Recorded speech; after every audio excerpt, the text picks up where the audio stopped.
یہ نئے سال کا آغاز ہے، ہم نئے عزم کے ساتھ آگے بڑھیں اور اپنی صبح کا آغاز صلاۃ التہجد سے کریں۔ تہجد کے لمحے اللہ کی رحمتوں کے نزول کے خاص لمحے ہوتے ہیں۔ میرے بزرگ فرمایا کرتے تھے کہ باطن کی صحت کے لیے تہجد کی نماز بہت ضروری ہے اور جسم کی صحت کے لیے صبح کی سیر بڑی ضروری ہے۔ تو یہ دو چیزیں جو ہے وہ بہت ضروری ہے۔ تو بالخصوص یہ بچے جو ہیں، جب اس عمر میں ان کی عادت پختہ ہو جائے گی تو یہ زندگی کی آخری سانس تک باقی رہے گی۔ میرے بزرگ فرمایا کرتے تھے کہ مجھے تہجد کا عادی میری ماں نے بنایا ہے۔ وہ کس طرح کہتے ہیں کہ جب تہجد کا وقت ہوتا تو میری ماں میرے پاؤں آ کے دباتی تھی اور میں جلدی سے اٹھ جاتا تو وہ تہجد کے لیے مجھے مصلی پہ بٹھاتی۔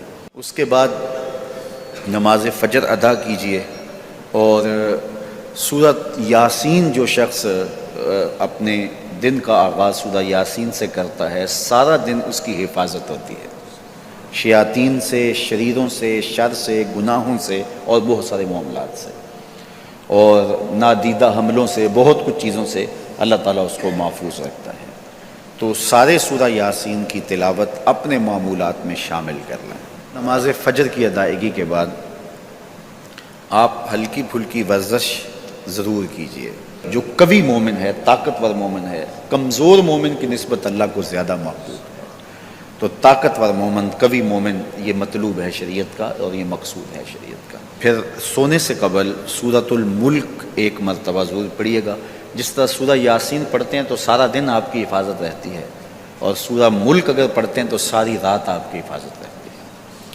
اور سورہ واقعہ ایک مرتبہ یہ زندگی میں معمول بنا لیں، کیونکہ ہمارے جو معاشی مسائل ہیں اس کا بہترین روحانی حل سورہ الواقعہ ہے۔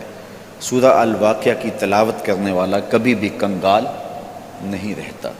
میں جب بھی اللہ کی توفیق سے یہ محسوس کرتا ہوں کہ ادارے کو وسائل کی ضرورت ہے تو سورہ واقعہ کو زیادہ پڑھنا شروع کر دیتا ہوں تو اللہ خزانہ غیب سے مدد فرما دیتا ہے۔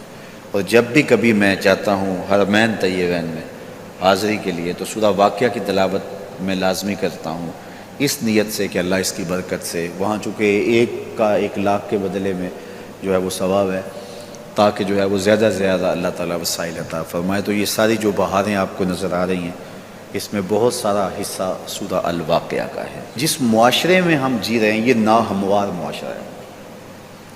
یہ ہمارے خاندانی نظم ہو تو وہاں بھی عجیب سی بولی اور عجیب سی لینگویج ہوتی ہے، اور ہمارا دیہاتی کلچر بھی، ہمارا شہری کلچر بھی، وہ بھی عجیب سا ہوتا ہے۔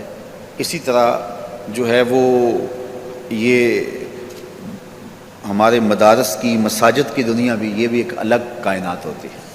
تو اس میں بھی مخصوص ایک طریقہ کار ہے اپنے مد مخالف کے لیے اور اپنے مد مقابل کے لیے۔